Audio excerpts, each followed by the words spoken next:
Hello student, स्वागत है आपका एसएसटी पे। देखिए, इसमें हम एग्जाम स्पेशल में सारी चीज़ों को काफ़ी ज़्यादा अच्छे से समझ रहे हैं और इस टाइम पे हम यानी प्रेजेंट टाइम पे हम हिंदी ग्रामर को काफ़ी ज़्यादा अच्छे तरीके से देख रहे हैं और समझ भी रहे हैं। और जो हमारा टॉपिक चल रहा है वो है अलंकार। अलंकार को इसके पहले हमने कुछ चीज़ों को हमने समझा हुआ था, जो कि कुछ इस प्रकार से आपको अपने स्क्रीन पर दिख रहा होगा आपके पीछे, मतलब मेरे पीछे। हमने शब्द अलंकार को देख लिया था, जिसमें हमने अनुप्रास अलंकार और यमक अलंकार इन दोनों को हमने समझा हुआ था। आज हम समझने वाले हैं श्लेष अलंकार। अगर आपने वो वाली वीडियो नहीं देखी तो आपको जाके देख लेना चाहिए, उसका जो लिंक है वो डिस्क्रिप्शन में मिलेगा, और आप हमारे चैनल पे भी विजिट कर सकते हैं। तो आइए देखते हैं क्या होता है श्लेष अलंकार।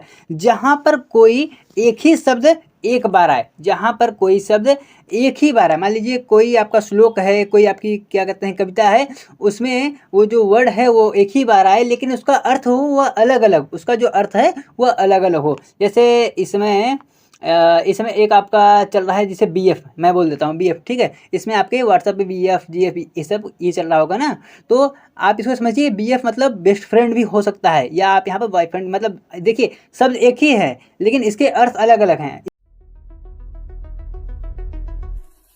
मन करे सो प्राण दे, जो मन करे सो प्राण ले, वही तो एक सर्वशक्तिमान है। मन करे सो प्राण दे यहाँ पर शब्द एक हैं, उसके अर्थ अलग अलग हैं, ठीक है। ये तो सिर्फ आपके समझने के लिए था, आपको समझ में आ गया होगा ना। जैसे कोई वर्ड है, वर्ड एक ही है, वर्ड उसका यूज एक ही होगा, लेकिन उसके अर्थ समय के अनुसार, मतलब यूजेस के अनुसार आप उसका क्या यूज करते हैं वो अलग अलग होता है। अब इसका जो एग्जाम्पल है वो भी हम देख लेते हैं। एग्जाम्पल क्या होता है, जैसे एग्जाम्पल आपके सामने क्या है, रहीमन पानी राखिए, रहीमन पानी राखिए, बिन पानी सब सून, पानी गए न उबरे, मोती मानुष चून। ठीक है, ये एग्जाम्पल पढ़ने में काफ़ी अच्छा लग रहा है, लेकिन इसे समझने में भी आपको काफ़ी अच्छा लगा होगा। लेकिन आपको यहाँ पर एक चीज़ नोट करनी है कि यहाँ पर जो पानी शब्द है, ये जो आपका पानी शब्द है, पानी शब्द है, यह दो बार आया हुआ है, यह दो बार आया हुआ है। तो यह क्या आपके पिछले वाले की तरह है? नहीं। आपको देखिए यहाँ पर ये शब्द एक ही है, पानी मतलब आपको ये पता है जल, लेकिन यहाँ पर पानी का अर्थ क्या होता है, यहाँ मनुष्य होगा। दूसरे में क्या होगा, दूसरे में प्रकाश होगा।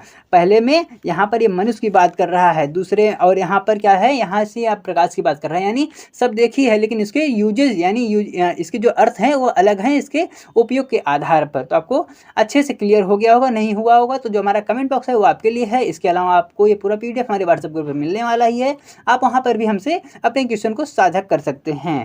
आप चलते हैं थोड़ा सा और इसको हम समझते हैं थोड़ा सा और डिटेल में। क्या अर्थालंकार क्या होता है? अर्थालंकार हमने ये चीज़ आपको शुरू में अच्छे से डिफाइन किया हुआ था, लेकिन आज हम एक बार फिर से इसको बता देते हैं कि जहाँ पर शब्दों में, ऐसे शब्द जहाँ जिसके अर्थ में चमत्कार पाया जाता है, जिसके अर्थ में चमत्कार पाया जाता है। देखिए हमने शब्द अलंकार हमने यहाँ पर क्या समझा हुआ था कि आपके शब्दों में चमत्कार पाया जाता है, यानी जो आपके वर्ड्स हैं वो आपकी काफ़ी क्रिएटिव होंगे। लेकिन देखिए अब यहाँ पर क्या है, आपके अर्थालंकार में जो आपके उसके अर्थ जो निकलेंगे, जैसे मैं जो आपको बोलूँगा जो उसका आपको अर्थ निकलेगा, मान लीजिए आपने कोई कविता पढ़ा, उसका जो आपको मीनिंग जो निकल रहा है वो काफ़ी क्रिएटिव सा होगा, वह काफ़ी क्रिएटिव सा होगा, तो वहाँ पर अर्थालंकार माना जाता है।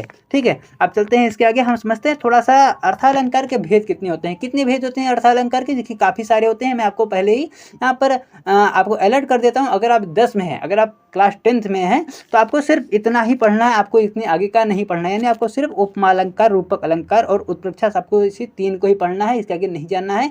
अगर आप 12th के स्टूडेंट हैं तो आपको पूरा पढ़ना है, आपको कुछ भी इसमें डरने वाली बात नहीं है। तो आपकी ये 3 तो हो गए, उपमा, रूपक, उत्प्रेक्षा। और इसके अलावा अगर मैं बात करूँ, इसके अलावा तो आपके अगले होते हैं भ्रांतिमान अलंकार, संदेह अलंकार और अतिशयोक्त अलंकार। भ्रांतिमान, अतिशयोक्त, संदेह अलंकार, और इसके कुछ और भी भाग होते हैं। देखिए इसके भाग काफ़ी ज़्यादा हैं और मैं सबको एकदम डिटेल में आपको पढ़ाने वाला हूँ।